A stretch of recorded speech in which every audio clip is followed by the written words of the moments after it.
Hi everyone! Ang video natin ngayon ay patungkol sa pag-review ng favorite movie ko. Ang favorite movie ko nga pala ay ang Seven Sundays at i-rate ko ito ng 10/10. Naging favorite movie ko to kasi pinakita dito ang pagmamahalan ng isang buong pamilya at pinakita din dito kung paano nagiging unfair ang treatment sa bawat isa sa kanilang magkakapatid, kung paano naging unfair ang treatment sa panganay, sa middle child at sa bunso.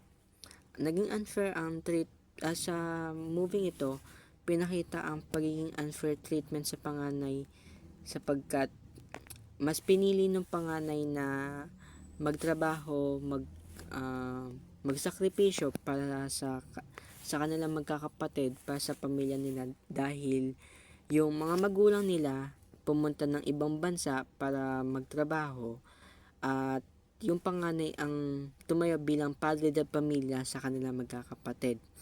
Yung middle child naman, tumigil siya sa pag-aaral para tulungan yung kuya niya sa negosyo, sa pagbabantay ng sari-sari store. Pero pag uwi ng pamilya nila, ng mga magulang nila, hindi siya hindi siya tinuring na anak, parang naging multo siya, hindi siya kabilang sa kanila kasi hindi tinitignan yung mga nasakripisyo niya para sa pamilya nila. Nakikita lang sa kanila yung mga mali niyang ginagawa, tulad ng scamming,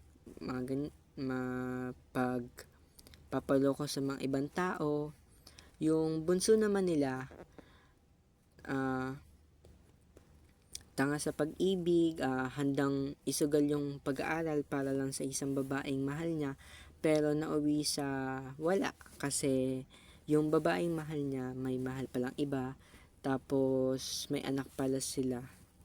Yun, kaya yung bunso nilang kapatid naging nanay sa tatlo niyang anak. Kung i-relate ko naman ito, magugustuhan niyo ito kapag nasubukan niyo. Yun lang. Thank you.